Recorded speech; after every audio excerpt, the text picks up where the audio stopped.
Sunday suspense, শুধুমাত্র মির্চিতে।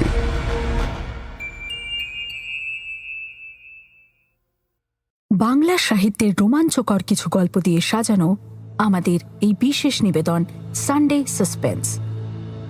আজ আপনার জন্যে হিমাদ্রি কিশোর দাশগুপ্তর লেখা নিব ভাঙা কলম। হিমাদ্রি কিশোর দাশগুপ্তর জন্ম 1973 সালে কলকাতায়। ইতিহাস নিয়ে এমএ কলকাতা বিশ্ববিদ্যালয় থেকে। শিশু কিশোরদের জন্য প্রায় সবকটি পত্রিকায় নিয়মিত লেখেন। আজকের গল্পটি আমরা নিয়েছি দেব সাহিত্য কুটির প্রকাশিত ভয় ভয়ঙ্কর বইটি থেকে। প্রধান চরিত্রে ভবতোষবাবু এবং মৃগাঙ্ক। শুরু হচ্ছে নিব ভাঙা কলম।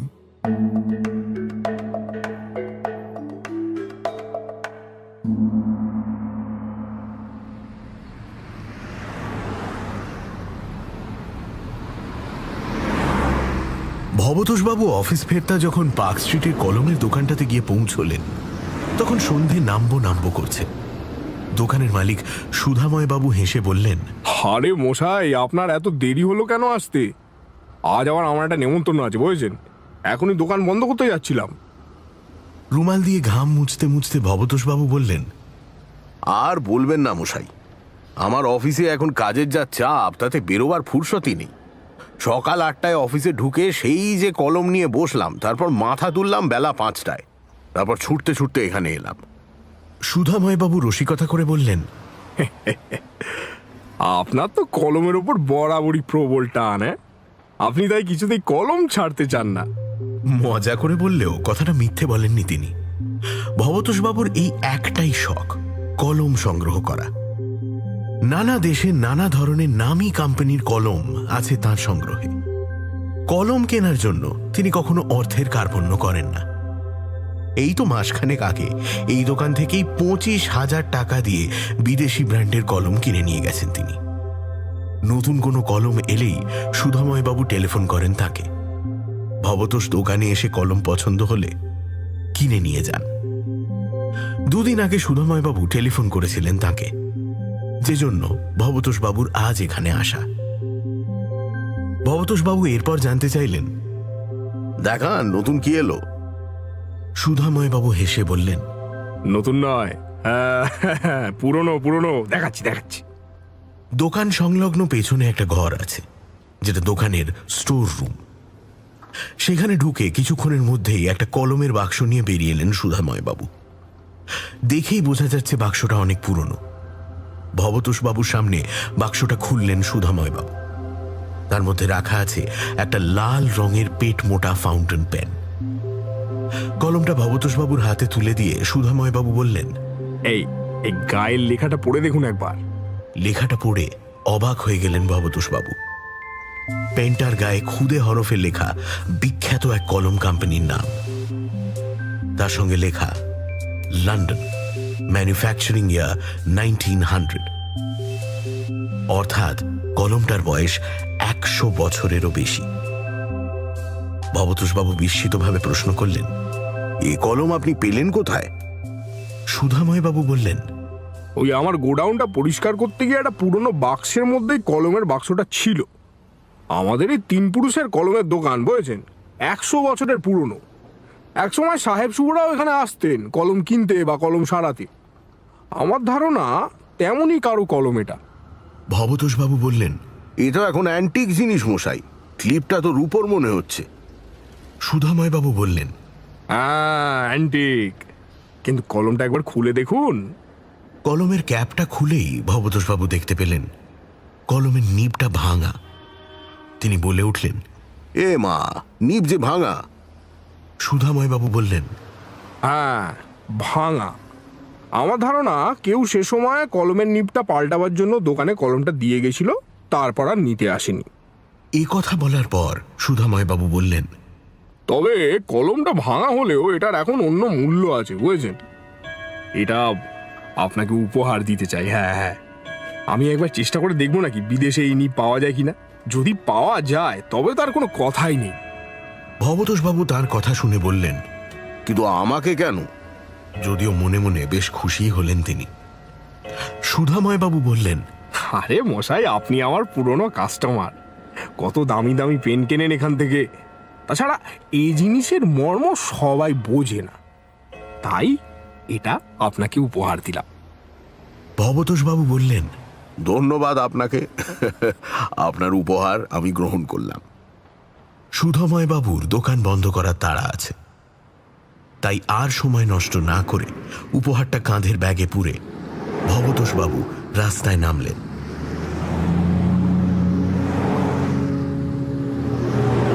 কলমের দোকান থেকে বাইরে বেরিয়ে রাস্তা বেরোলেন ভবতোষবাবু।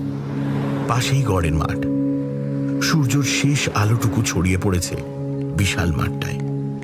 একসময় ছাত্রাবস্থায় যখন তিনি ইউনিভার্সিটিতে পড়তেন, তখন তিনি বন্ধুদের সঙ্গে ইউনিভার্সিটি পালিয়ে এই গড়ের মাঠে এসে আড্ডা দিতেন।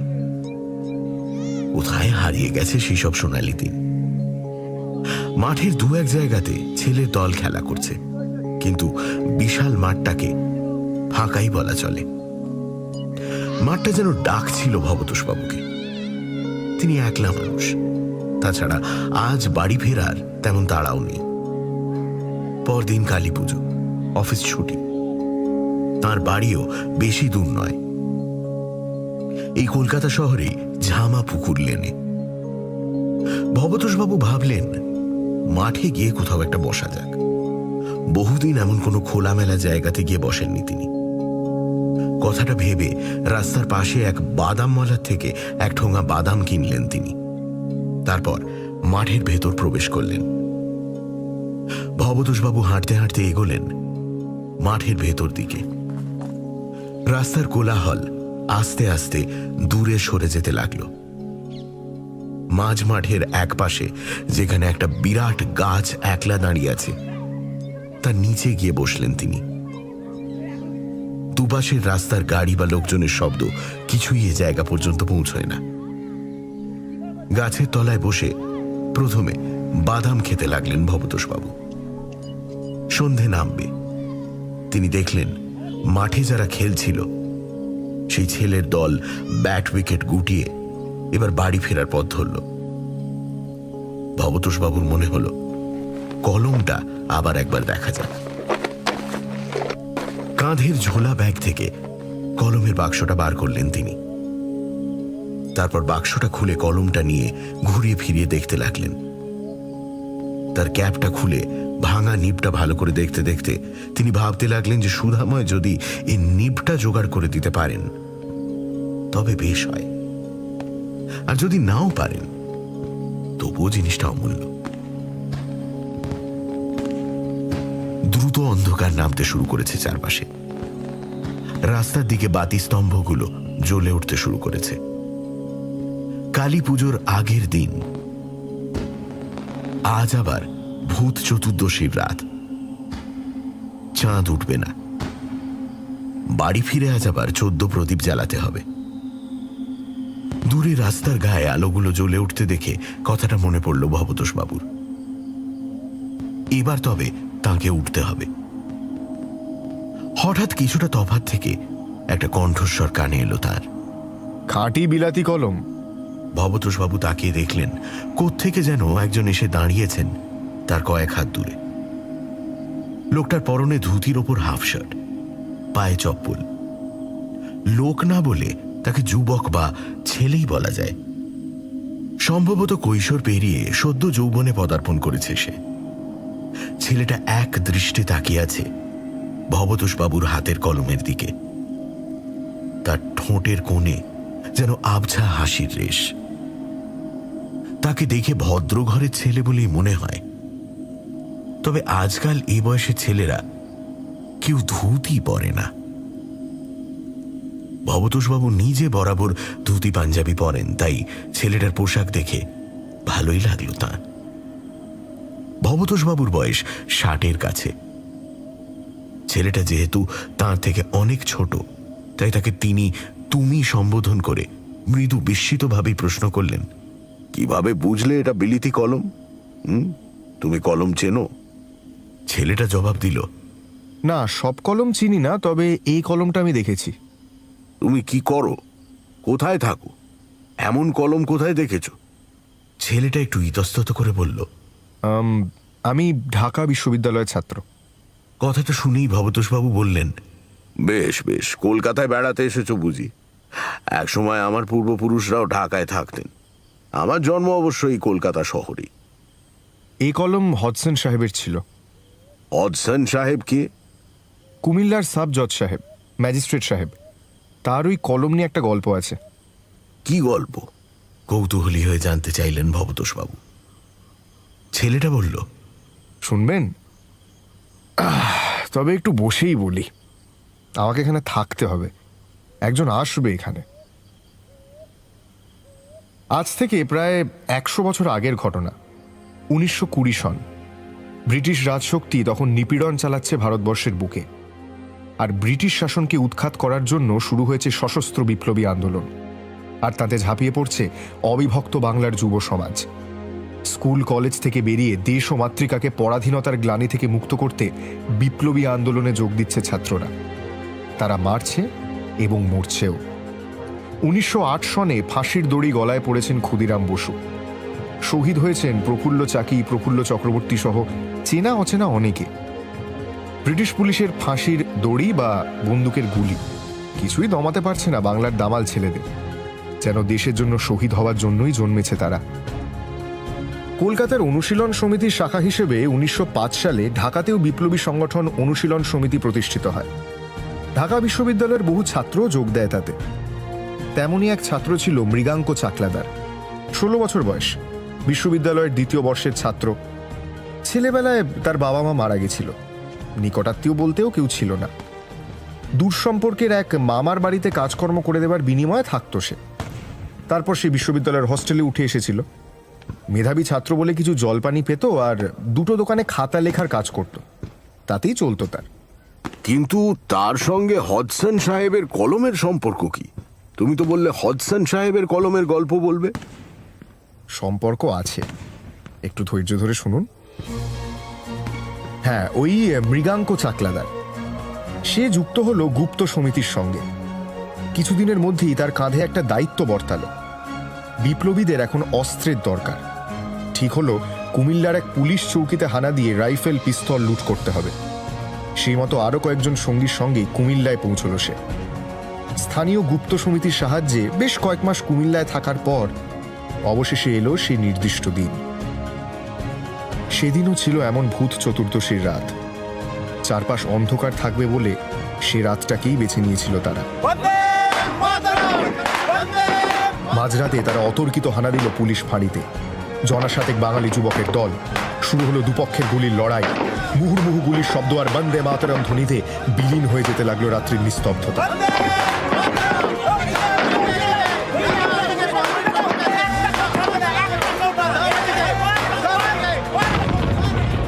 এই কথা বলে রাস্তার দিকে কি যেন দেখার চেষ্টা করে থামল ছেলেটা।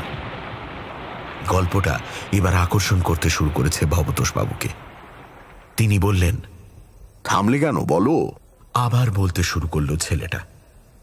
বিপ্লবীদের গুলিতে মারা পড়ল এক গোড়া পুলিশ অফিসার। ঘায়েলও হলো বেশ কয়েকজন দেশি সেপাই। 4টে রাইফেল আর 3টে পিস্তল ছিনতাই করে পালাবার পথ ধরল বিপ্লবীরা। কিন্তু কিছুটা পথ এগোবার পরই একটা পুলিশের গাড়ি পিছু ধাওয়া করল। অন্যরা পালাতে পারলেও মৃগাঙ্ক আর দলনেতা কানাই গুপ্ত ঢুকে পড়লেন একটা বাড়িতে। বাড়ির মালিক নিরঞ্জন মল্লিক অবশ্য তাদের আশ্বস্ত করলেন যে কিছু হবে না। ঘটনার পরদিনই পুলিশ বিজ্ঞাপন দিল যে যদি কেউ বিপ্লবীদের কোনো খবর দিতে পারে তবে তাকে 100 টাকা পুরস্কার দেওয়া হবে। আর মাত্র সেই 100 টাকার লোভে বাড়ির মালিকের শ্যালক পুলিশকে খবরটা জানিয়ে দিল। ধরা পড়ে গেল 2 বিপ্লবী।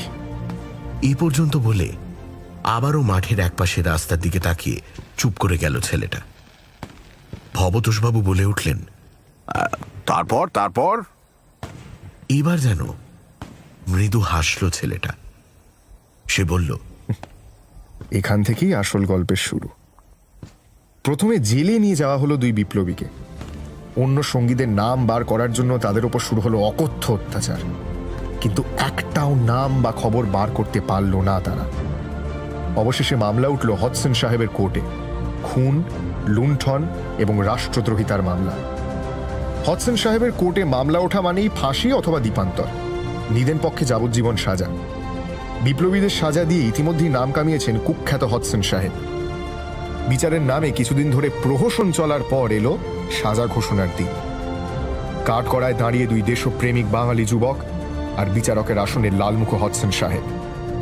সাহেব কি রায় দিতে যাচ্ছেন তা বুঝতে অসুবিধে হলো না দুই বিপ্লবীর, কারণ বিচারক তার চেয়ারে বসার আগেই একজন আর্দালি প্লেটের মতো দেখতে একটা পাথর এনে রেখে গেছিল তার টেবিলে।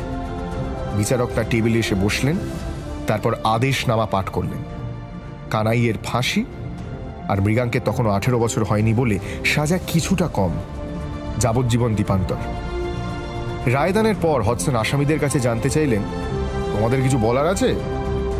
তার কথা শুনে মৃগাঙ্ক চিৎকার করে বলে উঠল, তুমিও বাঁচবে না সাহেব, দরকার হলে প্রতি জন্মে তোমাকে মারবো আমি। ইহলোক বা পরলোক কোনো লোকেই আমার হাত থেকে বাঁচবে না তুমি।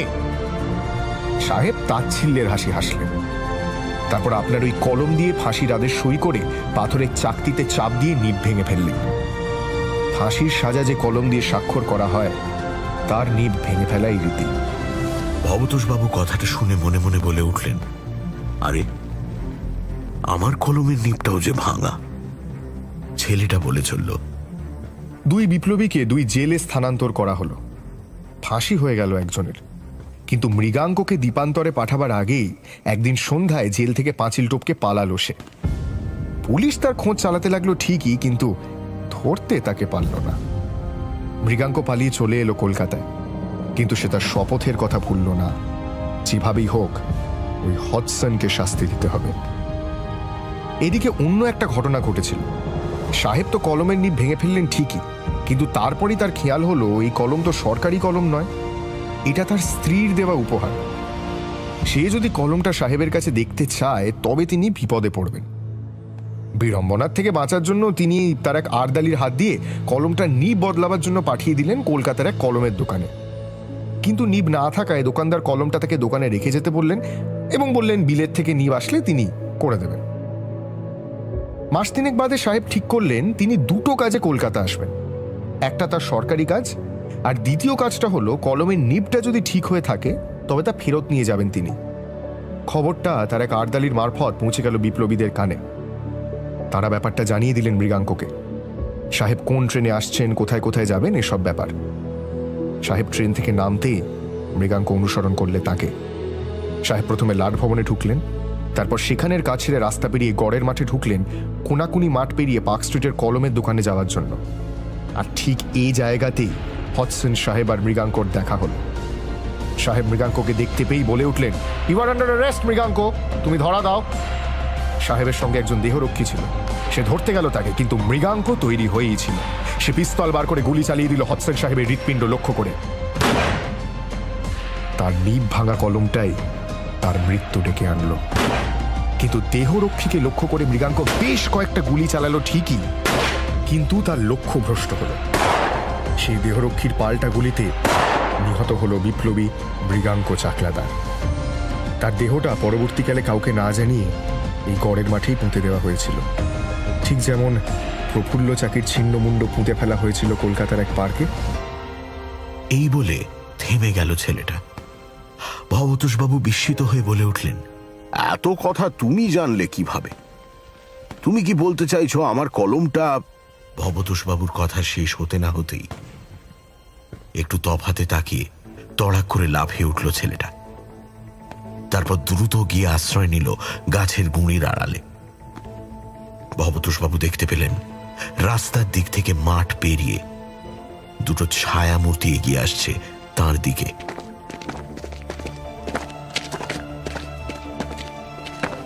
লোক দুজন ভবতোষবাবুর সামনে এসে দাঁড়ালো।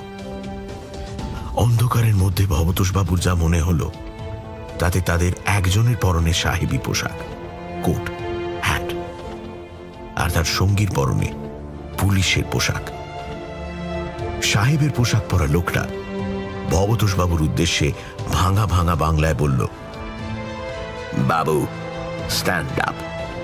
উহা আমার কলম, উহা আমাকে ফিরাইয়া দাও। তার কথা শুনে ভবতোষবাবু বুঝতে পারলেন লোকটা সত্যি সাহেব। বিস্মিতভাবে তিনি উঠে দাঁড়াতে যাচ্ছিলেন, ঠিক সেই সময় গাছের গুঁড়ির আড়াল থেকে বেরিয়ে এলো ছেলেটি। তাকে দেখেই সাহেব বলে উঠলেন, তুমি? ছেলেটা বলে উঠল, হ্যাঁ আমি। তোমাকে কলমটা এখানে আবার টেনে আনবে জানতাম। ভাঙা নিবের কলমটার প্রতি তোমার টান পরকালেও গেল না, যেমন যায়নি আমার আক্রোশ। সাহেব বলে উঠলেন, ইউ আর আন্ডার অ্যারেস্ট। তুমি ধরা দাও মৃগাঙ্ক। ছেলেটা বলে উঠল, না, তোমাকে পরকালেও ছাড়বো না আমি। পিস্তল বার করল মৃগাঙ্ক। সাহেবের অনুচর তাকে ধরতে যেতেই মৃগাঙ্ক গুলি চালিয়ে দিল সাহেবের বুক লক্ষ্য করে। বুলেটের খোলটা ভবতোষবাবুর গায়ে এসে পড়ল, আর তার মধ্যেই বুলেটটা ফুঁড়ে দিল সাহেবের বুক। মুখ থুবড়ে মাটিতে পড়ে গেলেন সাহেব। এরপর শুরু হলো মৃগাঙ্ক আর সাহেবের দেহরক্ষীর মধ্যে গুলির লড়াই। হাত পা কাঁপছে ভবতোষবাবুর, উঠে দাঁড়াতে গিয়েও পারছেন না তিনি। আর এরপরেই হঠাৎ গুলির আঘাতে ভবতোষবাবুর গায়ের উপর ছিটকে পড়ল ছেলেটা। পুলিশটা এবার বন্দুক তাক করে এগিয়ে এলো ভবতোষবাবুর দিকে। হয়তো সে ভবতোষবাবুকে ছেলেটা সঙ্গী মনে করেছে। আতঙ্কে চোখ বুজে ফেললেন ভবতোষবাবু। লোকটা এসে তার একটা কাঁধ চেপে ধরল। কাঁধ ধরে ঝাঁকাতে ঝাঁকাতে এরপর যেন সে বলতে লাগলো, এই যে উঠুন, উঠে পড়ুন, উঠে পড়ুন, উঠে পড়ুন। তাহলে লোকটা গুলি চালাবে না? ভয় ভয় চোখ খুললেন ভবতোষবাবু। তিনি চোখ মেলে দেখলেন তার সামনে একজন পুলিশ দাঁড়িয়ে আছে ঠিকই, কিন্তু একটু আগে দেখা সাহেবের সঙ্গী সেই পুলিশ নয়। সাদা ইউনিফর্ম পরা কলকাতা পুলিশের একজন অফিসার, আর তার সঙ্গে একজন কনস্টেবল। অফিসার ভদ্রলোকই তার কাঁধ ধরে ঝাঁকাচ্ছিলেন। একটু থতমত খেয়ে কলম, বাক্স আর ব্যাগটা নিয়ে উঠে দাঁড়ালেন ভবতোষবাবু। তার কানে এখনো বাজছে গুলির শব্দ। কয়েক মুহূর্তের মধ্যে অবশ্য তার কারণ বুঝতে পারলেন তিনি। কালী পুজোর আগের রাতেই মাঠের পাশে বসে কিছু লোক পটকা ফাটাচ্ছে, এ তারই শব্দ। ভবতোষবাবুকে পুলিশ অফিসার প্রশ্ন করলেন, আপনি কি করেন, কোথায় থাকেন? তিনি জবাব দিলেন, ঝামা পুকুর লেনে থাকি, ডালহাউসির এক সরকারি অফিসে চাকরি করি। পরিচয়পত্র দেখাবো? পুলিশ অফিসার সম্ভবত অনুমান করলেন যে সত্যি বলছেন ভবতোষবাবু। তিনি বললেন, থাক, সে দরকার নেই। মাঠে হাওয়া খেতে বসে ঘুমিয়ে পড়েছিলেন বুঝি? অনেকক্ষণ অন্ধকার নেমেছে, দিনকাল ভালো না, একলা মাঠে বসা ঠিক না। যান যান, বাড়ি যান। পুলিশ অফিসারকে ধন্যবাদ জানিয়ে পেনের বাক্সটা ব্যাগে পুরে হাঁটতে হাঁটতে রাস্তায় উঠলেন ভবতোষবাবু। তারপর বাড়ি ফেরার জন্য একটা ট্যাক্সিতে চেপে বসলেন।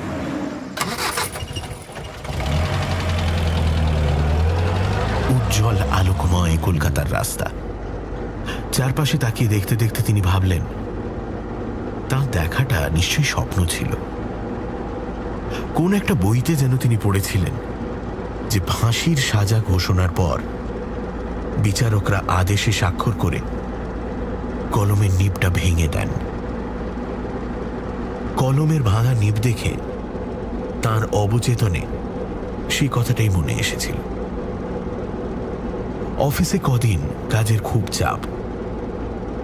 মাঠে বসে ক্লান্তিতে ঘুমিয়ে পড়েছিলেন তিনি। তারপর ভাঙা নিবের কলম নিয়ে স্বপ্ন দেখেছেন। পটকা ফাটানোর শব্দ তার স্বপ্নে গুলির শব্দ হয়ে ধরা দিয়েছিল। ট্যাক্সিটা ভবতোষবাবুকে তার বাড়িতে নামিয়ে দিয়ে গেল।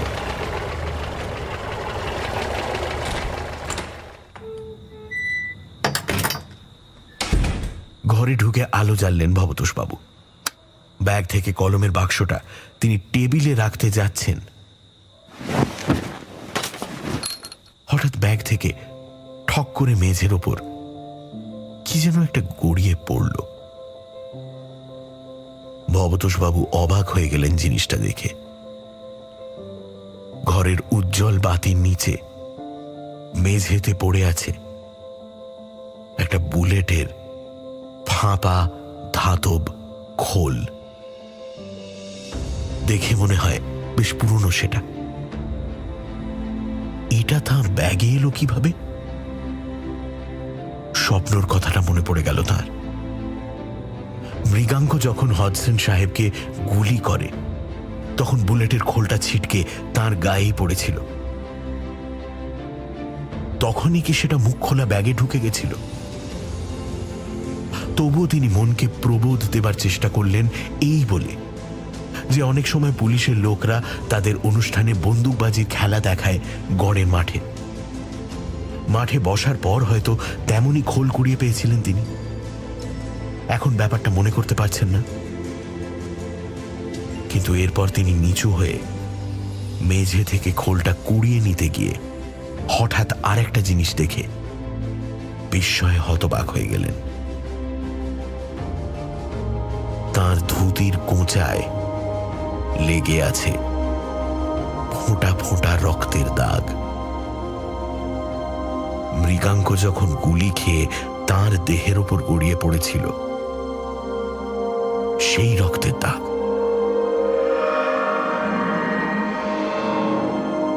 খোলটা তুলে নিয়ে কোঁচাটা তুলে ধরে বেশ কিছুক্ষণ চুপ করে দাঁড়িয়ে রইলেন তিনি। মনে মনে তিনি প্রণাম জানালেন সেই অমর শহীদের উদ্দেশ্যে। এই রক্তমাখা ধুতি আর বুলেটের খোলটা যত্ন করে তুলে রাখবেন ভবতোষবাবু, আর ভাঙা নিবের এই কলমটা তিনি ফেরত দিয়ে আসবেন দোকানে।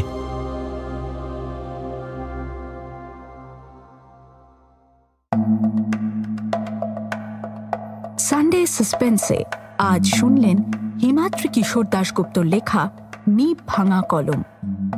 সুধাময় বাবুর চরিত্রে সোমক, মৃগাঙ্ক চাকলাদার অগ্নি, পুলিশ পুষ্পল, গল্পের সূত্রধার আমি শ্রী, শব্দগ্রহণ দীপ এবং অগ্নি, গল্পের কথক ভবতোষবাবু, হডসন সাহেব এবং পর্ব পরিচালনায় দীপ, ধ্বনি পরিকল্পনা শুভদীপ, পোস্টার ডিজাইন অ্যাস্টেরিস্ক। শেষ হল হিমাদ্রি কিশোর দাশগুপ্তর লেখা নিব ভাঙা কলম। সামনের সপ্তাহে আরও একটি রোমাঞ্চকর গল্প নিয়ে হাজির হবে সানডে সাসপেন্স।